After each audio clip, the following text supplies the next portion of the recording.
Welcome to the new episode of Brave New Edge. I'm your host, Nikola Legetic. We have our co-host, Sinisa Stanojlovic.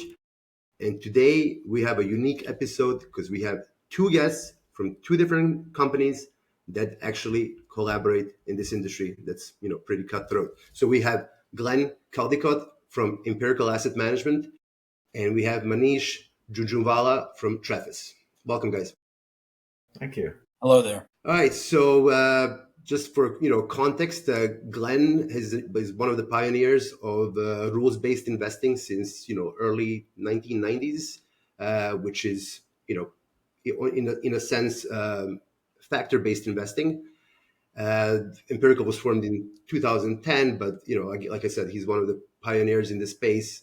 More recently, Glenn's company has partnered up with Manish's firm, as Manish Trefis is working on something that creating portfolios out of with help of artificial intelligence in a way. So why don't we start with an introduction? What do you think matters the most about how you got here, and maybe touch on the how you got together and how does it work? All right, Manish, why don't I go first? Hi, everyone.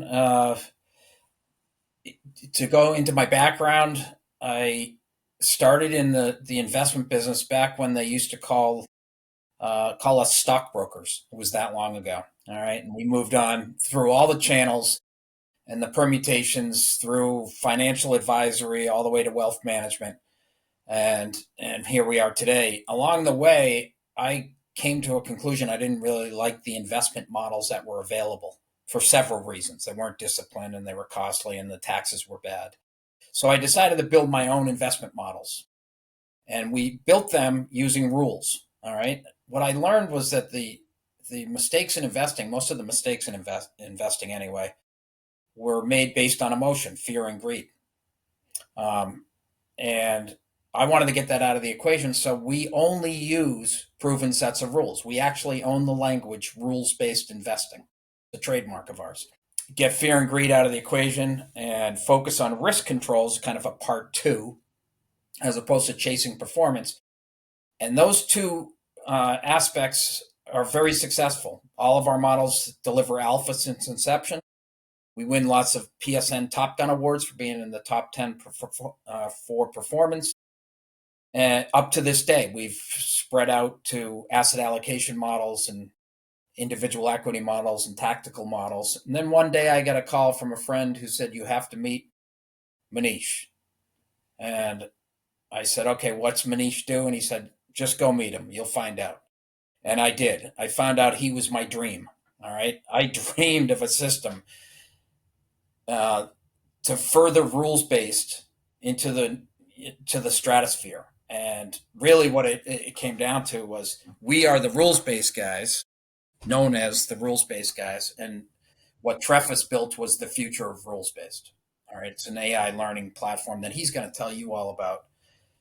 And we have just a terrific partnership because we really became the investment firm that's SEC registered, and we could deliver the models to investors, whereas Trefis is highly focused on research and technology, as well as content. And so we're really happy with the partnership. And we'll talk a little bit about what our mission together is in a bit, I think probably after Manish speaks. Manish is a chemical engineer. You're in the investment space. Why don't you give us a rundown how you got here? Yeah, you're right, Nicola. I am a chemical engineer, and I started that way. And my heart is still in building things. That's what makes me smile and satisfied.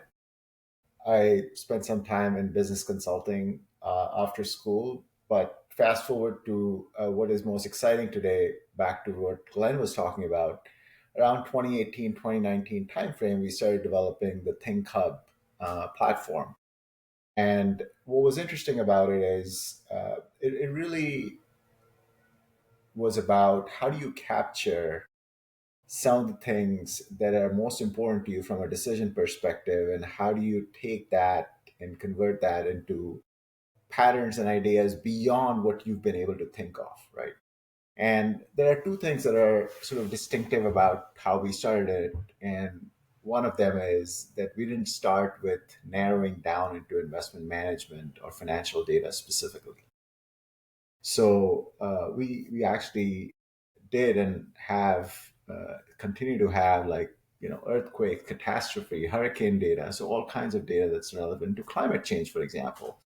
And the reason I mentioned the reason that's relevant is because we had a very different perspective of risk as a start, right?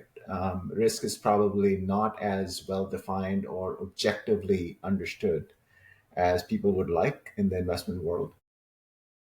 Volatility, I can tell you, is definitely not a good measure of risk, but that's very well understood among the professional circles. So you can have downside volatility or down capture and other things. But even there are challenges, right?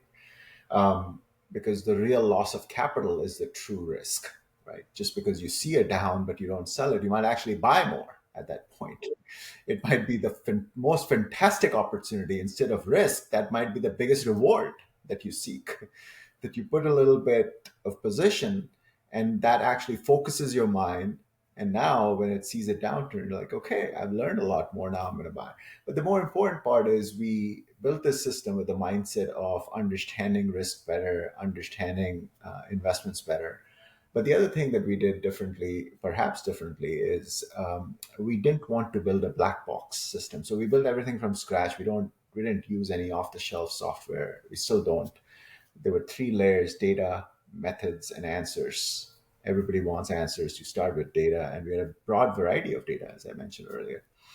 And we tried to understand the patterns that we were discovering. So we would run simulations against objective function, against what we were seeking to optimize, and we would try to understand patterns. And ultimately, that, when I step back and think about what is satisfying to me today, it's really, so we launched our first strategy, the high quality strategy, in September of 2020. So it has just turned 5 about a month ago, and it has outperformed its benchmark very, very handily. The benchmark is a combination of S&P mid cap, and Russell, so all three.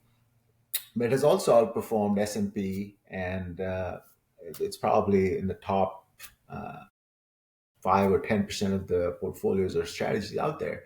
So it's really satisfying where we've landed so far.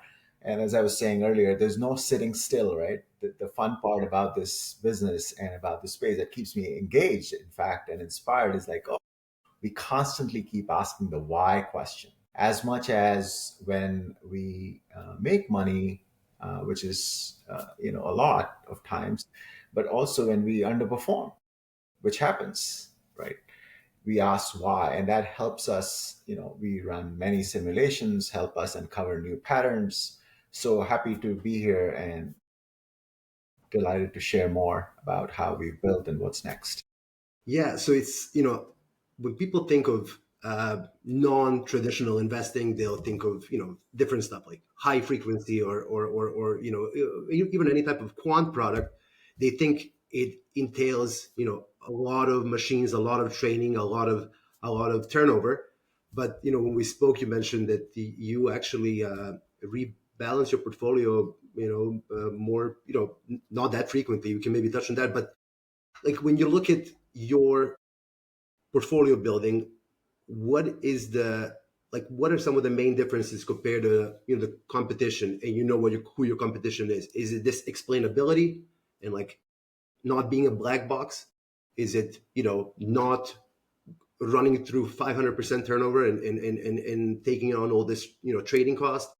Can you just what are the strengths when somebody asks you, give me an elevator pitch of why are you better than your top 3 competitors, or you do? I would say it's probably those the two things I mentioned earlier, right? We are different because we started differently. So we didn't just start with investment management data, so we have a different perspective of risk. We start with a broad set of data, and we calculate a whole bunch of price dynamic factors, not just the first order gradient, but also how different prices compare with each other, how different gradients compare against their peers, their competitors, other non-peers, how they compare with the broader universe of tickers. But I think the other thing that I mentioned we're different around is understandable. Like we understand how the system works. We don't just do it because the machine said so, right? We seek to understand, and I like to believe that those two help us. I think, look, people don't really care about frequency; they care about alpha, right? You care about output, not the input, right? But I think what we've learned objectively is that, at least so far when we run our simulations, we didn't find a lot of alpha. We tried like trading more frequently, like what if we trade every week, every day, every month? We have actually different strategies, not just high quality, but other strategies that trade monthly and quarterly. High quality is a couple times a year, but the point is, and at the bottom of all of this is the idea about being nimble, learning all the time. It's continuous learning, and I'd be remiss if I said that, hey, we're done, and now this is what we're going to do for the next 5, 10 years. The idea is we're going to continue to learn for the next 5 years, 5 weeks, 5 months, 5 days, and that's what we're doing today. So if you think about, look, days go by and you search, but the excitement for me is when you learn something new that you didn't know before. Nikola, would you mind if I chime in on this? 100%. All right, so I'm on the front lines and I talk to investors, right? That's our function. And I've identified some things that are important to people and to the process that Trefis and Manish have put together. The first thing is that most investment management companies build an outlook and then build a portfolio to match the outlook. If they get part one wrong, they get part two wrong. If they get part one right, they oftentimes get part two wrong anyway. So what's the use in that? We have a belief, and this is where we're such a good combination because we rhyme in our thought process. We don't believe anybody has a crystal ball. No Nostradamus is out there. It's a fool's errand. So if the market can take 1,000 pathways in the next 6 months, finding the best 30 stocks is a team building exercise. All right. So most portfolios are built one stock at a time. Run stocks through a screen, and if they make it through, they get dropped in the portfolio. And then the characteristics of that portfolio are just a compilation of whatever ended up into that portfolio. In Trefis's case, they've reverse engineered it from the beginning to find what the result is that they want. Resilience. Maybe we define it a little bit, Manish, by saying more up capture, less down capture. Those are fancy words. Everybody says those. But in my career, I've only seen a handful of managers that can accomplish that or have accomplished that. But what they actually have done is gotten lucky, I think. It's never by design. It just fell out that way. It's like 1,000 monkeys on a typewriter. One of them might type a word type of thing. So in this case, they actually go in asking the system to find that. What does that require? Like looking at 100,000 permutations of 30 stocks to figure out what the best team is. And a little, footnote, like our most recent portfolios in high quality in the last few years have not had NVIDIA in there. That's the MVP of the league, but it's not a good team member for the thousands of different pathways the market could take, not helping the probability, so it gets left out. No, and it's interesting.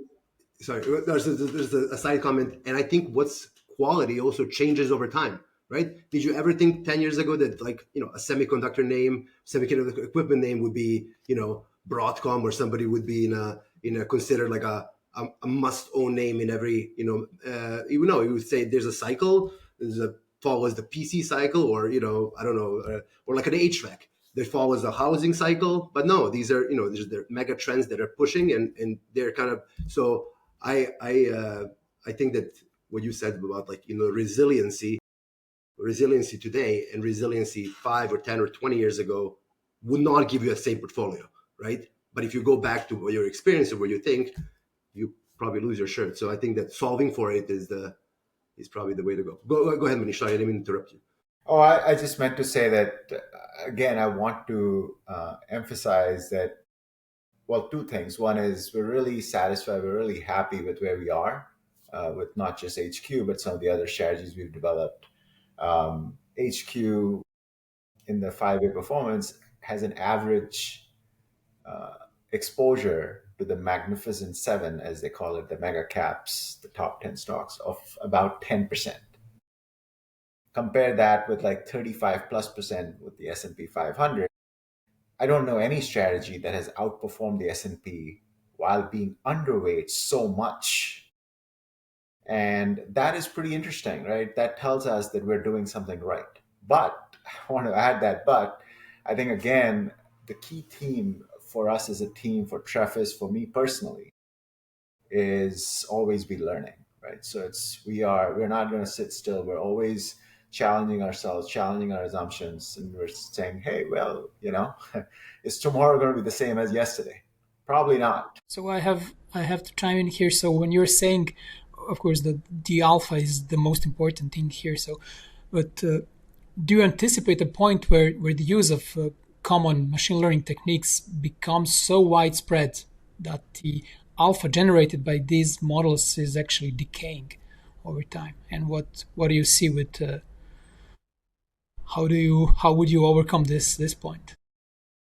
Well, I think what you're describing is sort of the state of idealism or perfection, and I think it's a good sort of a horizon. Um, I have perhaps a bit of a different view on this. Uh, I don't think we get there really as easily or as fast as people might hope, right? Or I don't know if we should even hope for that, because then you ask, well, what is it? You know, it's like at that point, what do people do when you get to horizon? Well, do you fall off the edge? Well, there is no edge.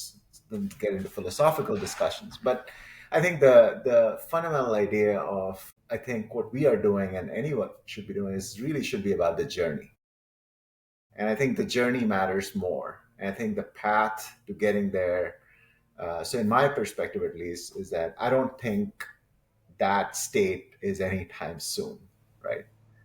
To answer your question very concretely. And then the journey itself, I think human creativity is probably the single most powerful factor. And, I label it as creativity, but you could also call it stupidity, right?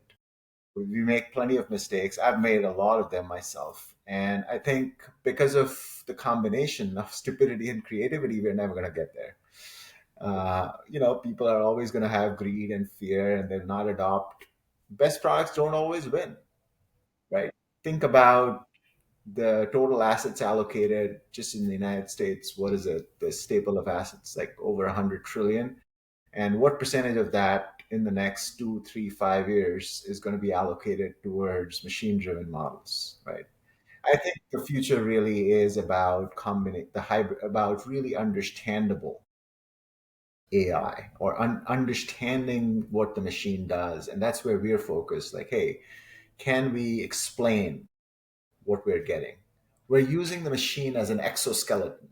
It's like you're wearing a superpower and you have this, but you're still a human and you are able to understand and explain decisions. And that's powerful. So I think like S&P 500 is also actually, it's a portfolio, and there's a committee behind it. It's not just the top 500 stocks by market cap. And so I think the idea that these will be replaced by machines anytime soon, I would like more and more machine robot. I think it'll be slower than most people imagine. You I know, have thoughts if you want them. yeah, yeah, I think first off, the industry is built in a funny way. It's very slow to adopt investing with AI. In AI, sure. With AI, a little slow. Why? Because they're trying to protect their cash flow, which is built up of teams of analysts running portfolios. So they haven't spent any time really working on this, on building AI learning systems to implement. So we've been surprised. Unlike other industries like healthcare and even technology and banking, they're employing the modern tools, which is AI driven. But our industry is a bit slow to do that. That said, still, the guy who introduced us joined Empirical. All right, his name's Pete Martin. And he went around the world searching out other AI companies because, we're making a big push on this. And he only could find one that had any sizable track record, and, approaching 3 years, of a company out of Paris. And what we came to conclude is Trefis and the other company is using AI in a completely different fashion. And I think the assumption, I hear this a lot, like the decay question. There will be decay when people do things the same way you do, but when there's different approaches to using AI, and there will be, in my opinion, there'll be hundreds or thousands of different ways to use it. There's so much room for letting that grow before there's an overlap of the same styles, because there's a lot to learn in here and a lot of different ways to approach it. Yes, as to reflect what Manish said, I think we're in the early stages here, and then we don't have to even really have to think about decay for a long time. Probably not in our lifetimes. Yeah, I think it's very interesting. Like every time, and me being in a traditional asset management industry, and Sinisa having some projects in the same space, a lot of portfolio managers and analysts, when you show them something quantitative, something that's not something they're just not familiar with, and you say the model said you should do this, the first question is, but why? Like you got to explain me, right? I'm not going to just take for granted, well, this black box said it, but why? So I love that you, Sinish and I have these discussions about explainability and some of the projects that he had, building like financial KPI predictors that are explainable and things like that. And I said, yeah, nobody's gonna just take your word for it. It has to be whether now there's different ways of explaining. Maybe would you like Sinish to talk about the explainability part? I think that's fascinating that Manish actually brought it up because we just spoke about this a couple of days ago.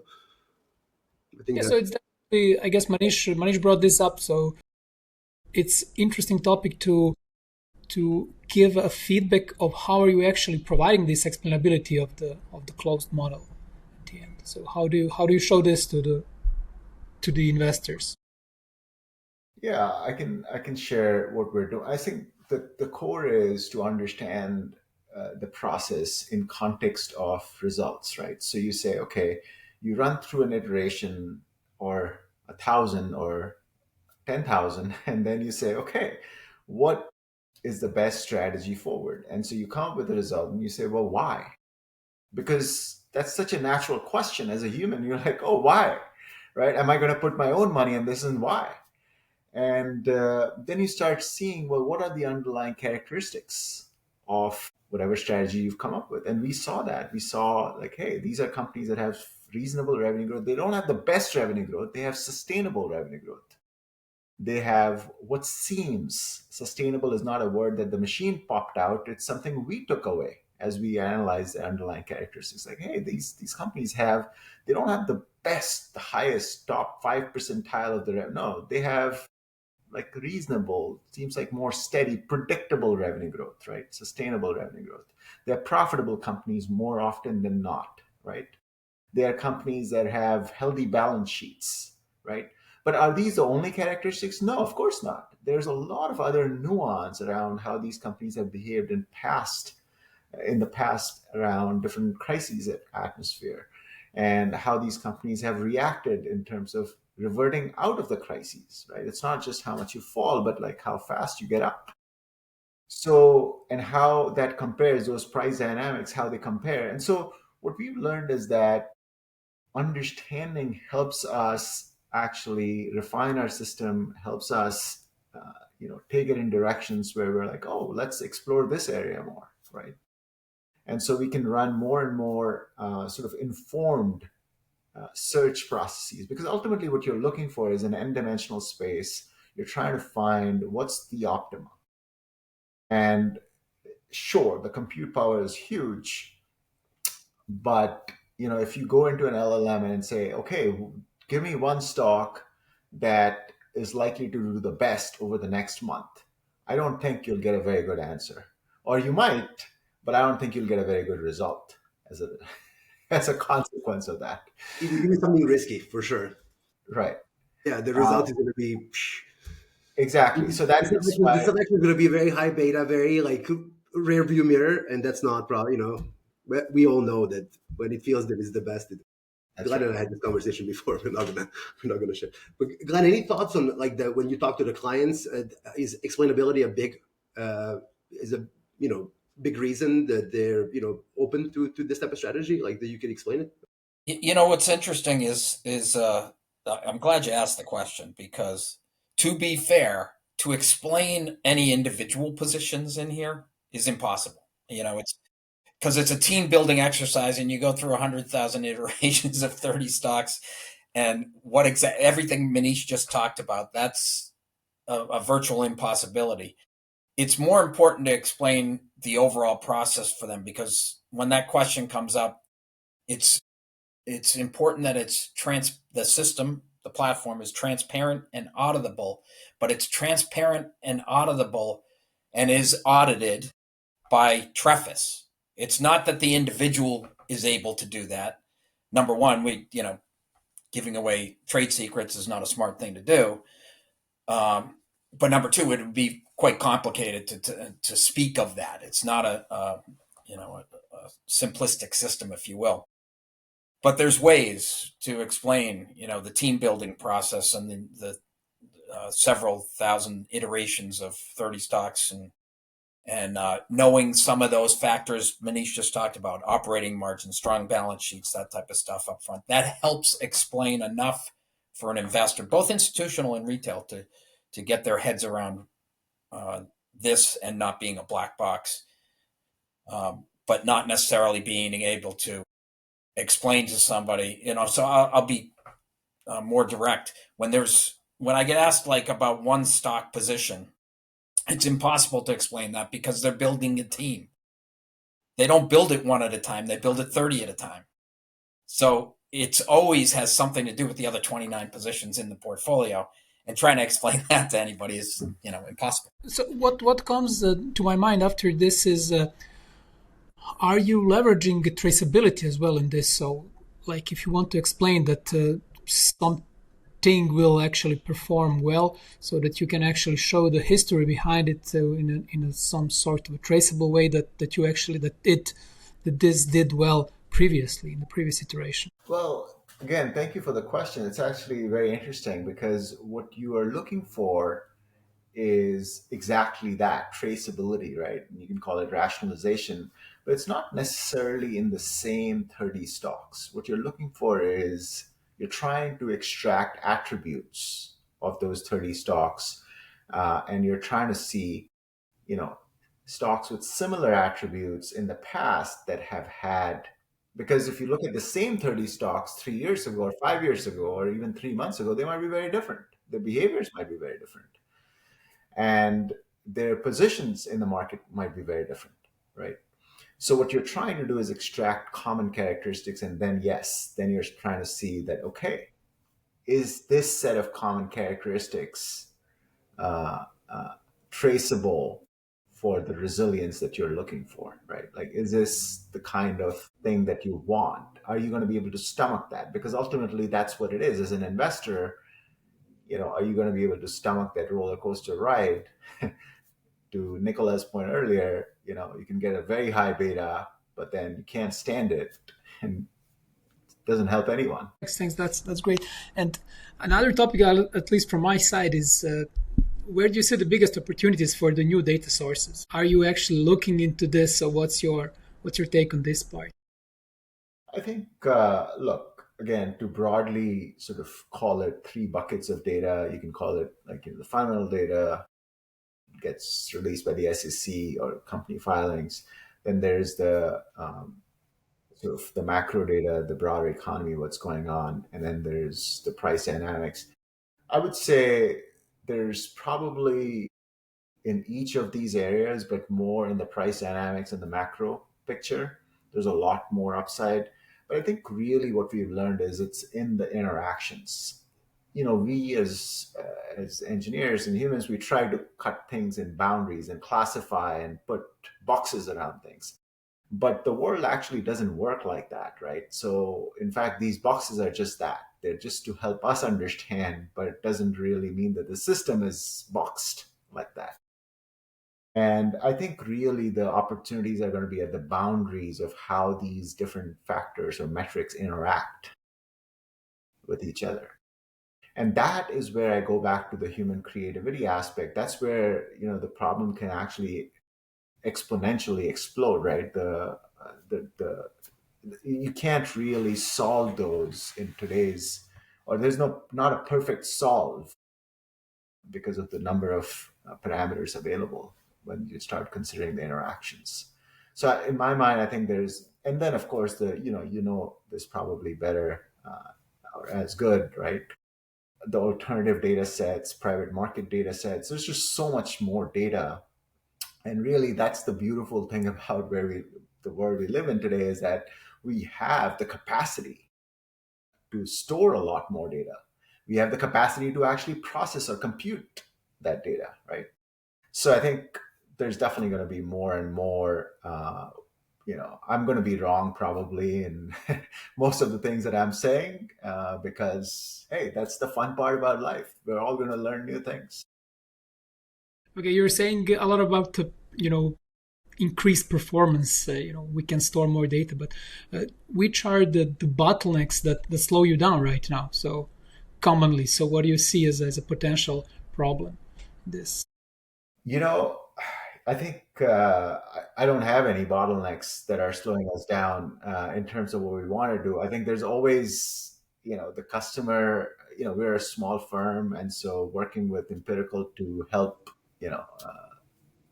users leverage what we have, or I don't want to use the word leverage as in take on debt, but use what we've created, right? Our high quality portfolio outperformed the benchmark by like 30 percentage points. And this is not like some random benchmark you can pick. So it's 30 stocks equal weighted. So if you pick S&P 500 equal weight or S&P 1500 equal weight, because we actually don't differentiate, we don't invest in anything less than 2 billion in market cap. So you could take small, medium, and large. 30 percentage points. So forget about, like, even if someone invested $1 billion, that would be $300 million of extra money. If you had S&P like assets allocated against it, like a couple $100 billion, you're talking about 50, $60 billion of additional value that we could have captured for our clients, for our users in the last 5 years. What we're trying to do together with Empirical is change that. That in the next 5 years, we can help people capture that value, right? So, but I'm sure Glenn has more context or. Well, I can add to it. I mean, our partnership is a great partnership. We kind of think the same way. We really want to affect the masses, the millions of people, not 20 people in a hedge fund to make them massively rich around the planet. It's really, we have a mission. We want to help people build their wealth. Our biggest challenges in being successful at that, number one, is having enough capital to take advantage of the opportunity that's in front of us. I think we're probably collectively, everybody at Trefis and everybody at Empirical is chomping at the bit because we want to go faster, because we're so excited about it, because it's a paradigm shift in the world, not only for our industry, for every industry. Every industry will infuse AI, but we're out in the lead and in front. We're heading toward the yellow tape finish line, and we want to get there faster, not slower. And then I think the challenge of just making sure we're very different companies, research and tech, and we're an investment firm. We grew up in different worlds. The meshing is awesome. We have a similar value set, and we want to get to the same place. It's just making sure we work well together under massively different frameworks, including our investors and our focus in business, what we're doing. So far, so good. Very excited about it. Sounds like the biggest bottleneck is you need more salespeople. Well, there is an argument for that. No doubt. No, but it's a real miss. Like if you think about it, we're not talking about, Russell has huge amount of assets. Russell 2000 has what, like 70, 80 billion probably as one of its ETF. What's the lead ETF? IWM.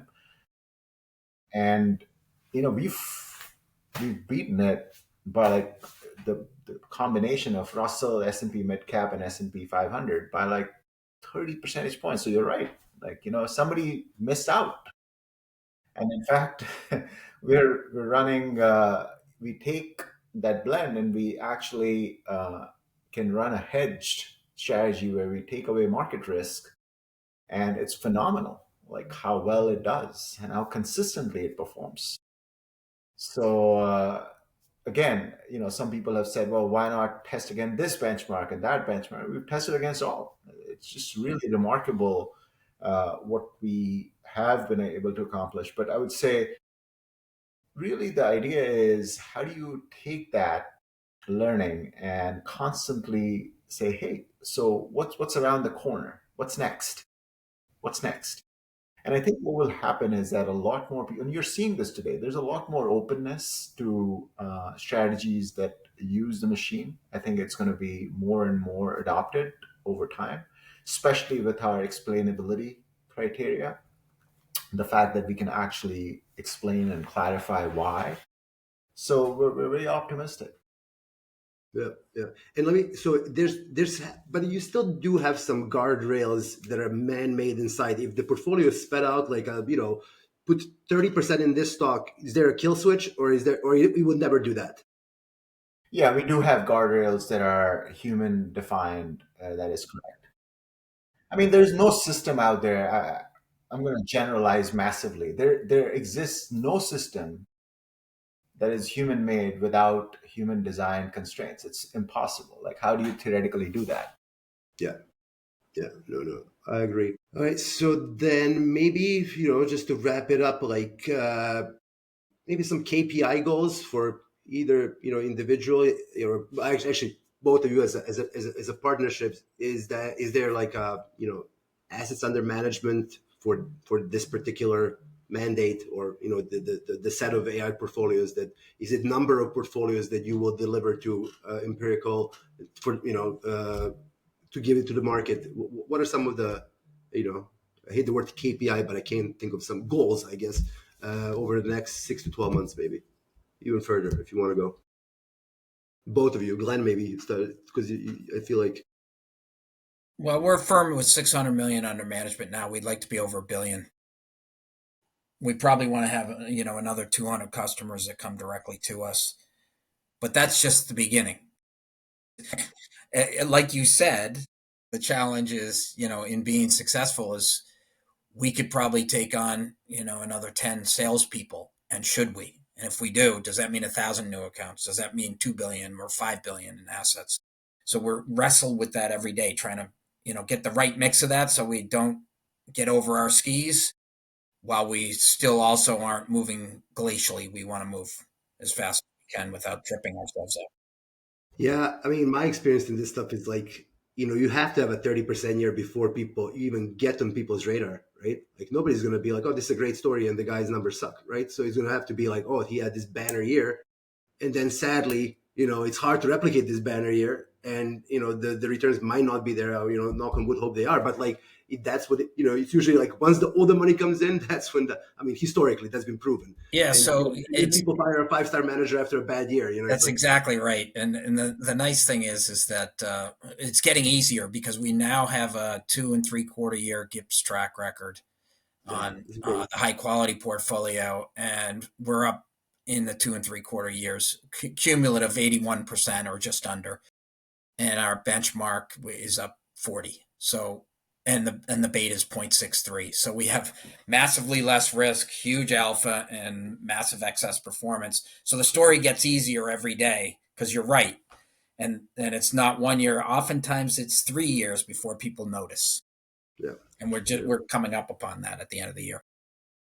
Yeah, just to clarify, Nikola, I mentioned 5 years or September 2020 earlier. We partnered with Empirical starting 2023, and that's where Empirical started developing their own track record, and we actually have a separate auditable account with real money starting September 2020. So we do actually make a great, team in the sense that we have this powerful data set that we can refer to. It's like, hey, look, we're on the right track. Does it at any point in time, size, or number of different mandates you have? How many people do you have working at Trefis building this portfolio? Like, I'm just curious. So we actually have several strategies. High quality is one of them. There's also another strategy called RV, and Bayesian is another one. Our team, roughly about 14 people. We're all engineers. It's not like, this person is only doing HQ. It's not like that. It's a system. So we all work on the system together. I try to invest as much time as I can as well. It's actually fun. So yeah, and I would say almost the entire team is, engineering, data, and product. That's what we do. Our mission, or one of the key things that Glenn touched on earlier, I'll expand on it a little bit, is we believe as much about the opportunity to use what we've done to inspire a large mass of users. So we actually publish our analyses very openly. As you can go to trefis.com, you'll see we publish a lot of data. If you pick any company, if you pick a ticker or a stock, you'll actually find more unique perspectives there where you wouldn't find on any other finance site.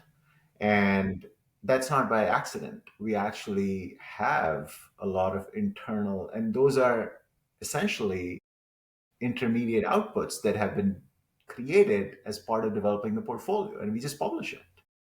And the opportunity there, the reason I mentioned is the powerful opportunity to actually bring people along, right? So when users on our platform, they get exposed to that, our expectation, they'll be inspired or they'll ask questions, and it'll help us bring people along, help us educate, and actually create a following.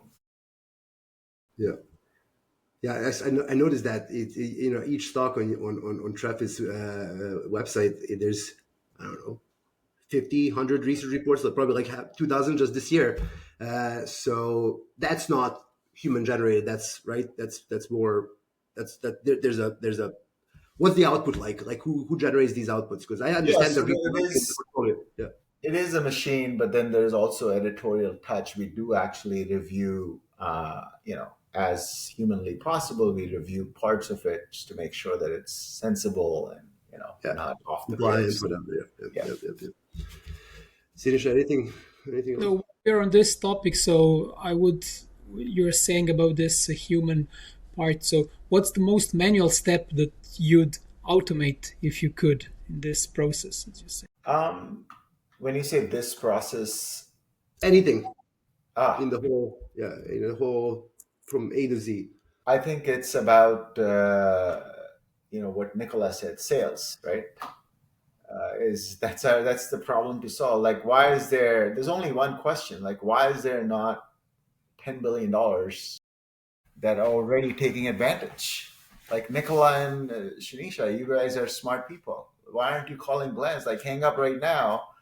Hey, tough conversation. Let's actually make money. Let me So, wire, Oh, so Manish has a sales hat he wears as well, apparently. yeah. No, I'm just asking a question. It's easy to find salespeople. It's hard to. No, but listen, I think there's a difference between, you guys can hire 20 people and sell the hot dot, and then the first year that there's a little bit of a letdown, they're all gone, right? So you don't want that either, right? So That's I right. think you want people that understand and that will stick to you, because I've seen it, Glenn. I'm sure you've seen it 5 times over too, like where somebody, whatever it was, 95, 96, 97, 98, 99 IPO game, boom, money piling in these funds, and then they're having down 90. So, and then, everybody's gone because it wasn't. So educating people, keep another thing in mind. Allocators, they have their own jobs to preserve, right? They have mortgage and kids in private school or whatever. And then you're telling them, hey, put, sizable amount of money in this new thing. There's an inertia there that says like, well, everybody else has it with XYZ place, so this really needs to be, there's a little bit of that. There needs to be, and when money starts coming in, it just keeps coming in, right? It just starts. So it's not, you need to be really a risk taker or somebody. Usually it happens when somebody in these allocators, a new person comes in, right, and they want to shake things up. But otherwise, in the status quo, it's tough for people to like, because they got to fire somebody, they got to put money. I know this game, Glenn. You know it too, right? Am Yes. I wrong? That's exactly correct. So at the early stages, you always feel like you're Fred Flintstone with your feet moving, but the car hasn't moved yet. Yeah, I like that. All right, guys, that was great. That's it for another episode, and great talking to both of you. Thank you Thank for you. having us. Appreciate you having us. Thank you. All right.